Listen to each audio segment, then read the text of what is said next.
Grand Duke हेल्बन वो सोचता है ये एक मेमोरी है जो कि टाइम के साथ धुंधली होती जाती है, लेकिन कभी कभार ये इमेज जो मेरी बहन का है, मुझे लगता है कि जैसे ये बिना किसी हिचकिचाहट के एक उम्मीद की तरह मेरे दिमाग में आता रहता है।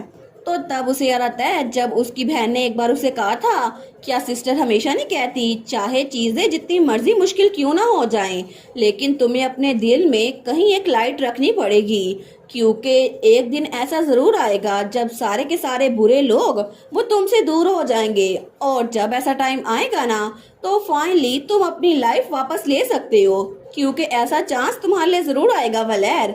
इसी वजह से कभी भी खुद को अच्छाई से दूर मत करना, ठीक है, और अपनी लाइफ जीना। लेकिन तब वलेर वो तो छोटू सा था, तो तब वो सोचता है लेकिन सिस्टर क्या हो कि आखिरी चीज जो मेरी जिंदगी को मुझसे जोड़े हुए थी वो आप ही थी सिस्टर, लेकिन प्रेजेंट में वहाँ उसके सामने उसकी सिस्टर का इल्यूजन था। तो तब वो कहती है मुझे माफ कर दो कि मैं तुम्हें प्रोटेक्ट नहीं कर सकी एंड तक। तो वो सोचता है आखिर अब मैं क्या करूं। मुझे लगता है कि ये सिर्फ एक इल्यूजन है जो कि एक और डायमेंशन की है, लेकिन मैं उम्मीद कर रहा था कि आप मेरी बेइज्जती करें, आप मुझे कर्ज करें, ये कहते हुए कि ये सब कुछ मेरी वजह से था कि आप उस हेल्बन से बच नहीं पाई और आपके सारे के सारे प्लान्स खराब हो गए। लेकिन यहाँ पे मेरी इल्यूजन में भी आखिर आप मेरी तरफ स्माइल करके क्यों देख रही हैं। तो उसकी बहन की इल्यूजन कहती है मैंने तुम्हें बहुत ज्यादा मिस किया मेरे छोटे भाई। तो वलैर कहता है क्यों, आखिर क्यों आप यहाँ पर मेरे पास क्यों आई। तो उसकी बहन की इल्यूजन कहती है और क्यों, मैं तुमसे मिलने के लिए आई हूँ, वैसे भी डिले करने के लिए कोई टाइम नहीं है, मेरे साथ चलो वलेर। और वो उसका हाथ पकड़ के वहां से लेके जा रही थी। तो वो सोचता है इनके फुट स्टेप और इनकी टून एग्जैक्टली मेरी सिस्टर की तरह है जो कि मेरी मेमोरीज में थी, लेकिन ये तो एक इल्यूजन है जो कि मेरी एक बार उंगली टच करने से ही गायब हो जाएगी। फिर भी अगर ये ऐसा ही है तो ये बहुत ज्यादा पथेटिक है। और तब उसको अपने लिए बहुत ज्यादा बुरा लग रहा था कि वो अपनी बहन की हेल्प नहीं कर पाया, और तभी वो अपनी आंखें बंद करता है अपने आप को डार्कनेस में झोंकने के लिए। लेकिन उसी वक्त दूसरी तरफ हमारी हीरोइन ने वायलिन प्ले करना शुरू किया था।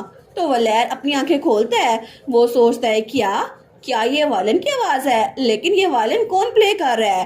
तो तभी वो डार्कनेस वहां से आहिस्ता आहिस्ता छट रही थी और वो पूरा एरिया क्लीन हो रहा था। तो वलेर वो तो बिल्कुल शॉक हो गया था। वो सोचता है ऐसा नहीं हो सकता, ये करप्शन ये प्योरीफाई हो सकती है, लेकिन कैसे। तो तभी उसकी बहन की इल्यूजन कहती है वलेर मैं इसको सुन सकती हूँ, ये एक ऐसी आवाज है जो बहुत ज्यादा फेमिलियर लग रही है, एक ऐसी आवाज जो किसी बच्चे की तरह फ्री है, एक बहुत ज्यादा खूबसूरत आवाज। और तभी उसकी बहन की इल्यूजन वो भी उसके सामने वहां से गायब हो जाती है। तो तभी दूसरी तरफ हमारी हीरोइन वो वायलिन प्ले कर रही थी और मुसलसल प्ले किए जा रही थी, और वहां पे हमारा पैसियन क्राउन प्रिंस उसको देखता है। वो सोचता है ये कितना खूबसूरत है ना, मुझे कभी नहीं पता था कि एरिनल ऐसे प्ले कर सकती है। ये तो बिल्कुल ऐसा लग रहा है जैसे कि पूरी की पूरी दुनिया वो एरिनल के कलर्स में पेंट हो गई है।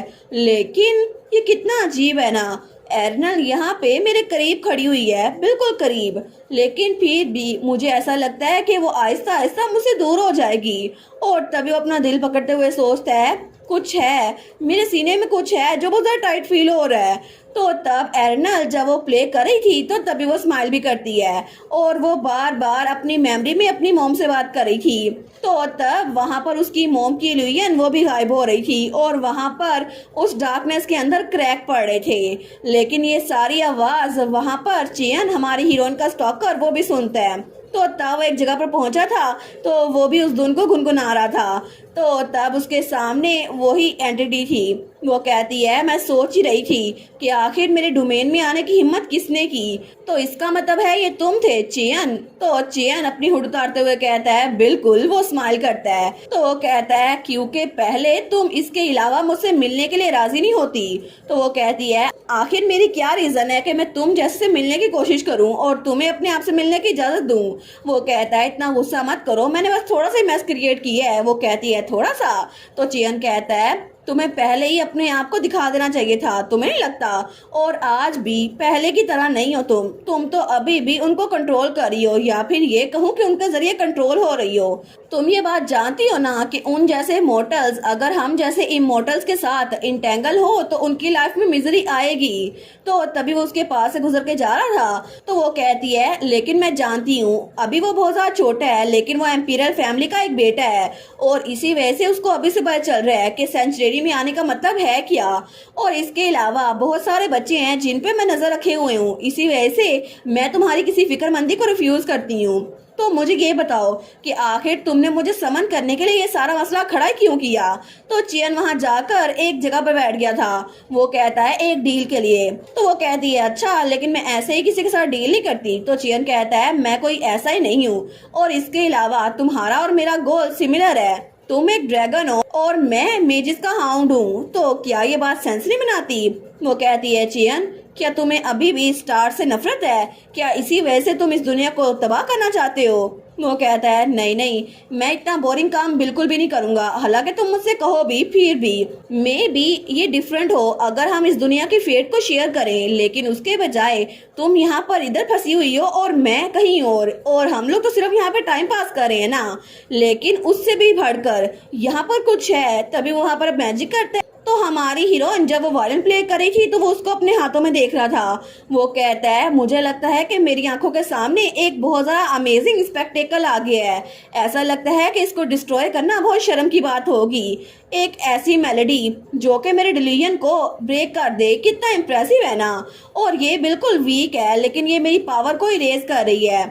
और यहाँ पर वो लोग जो पहले अपनी सेंसेस को खो चुके थे वो अपनी सेंसेस में वापस आ रहे हैं। वो स्माइल करते हुए कहता है हमारी लिटिल लेडी वो तो मेरी एक्सपेक्टेशन से बढ़कर निकल आई है ना। और अब मुझे लगता है कि मैं सिर्फ उसको ऑब्जर्व नहीं करूंगा, मेरा दिल करता है कि उसको अपने हाथों में ले लूं मुकम्मल तौर पर।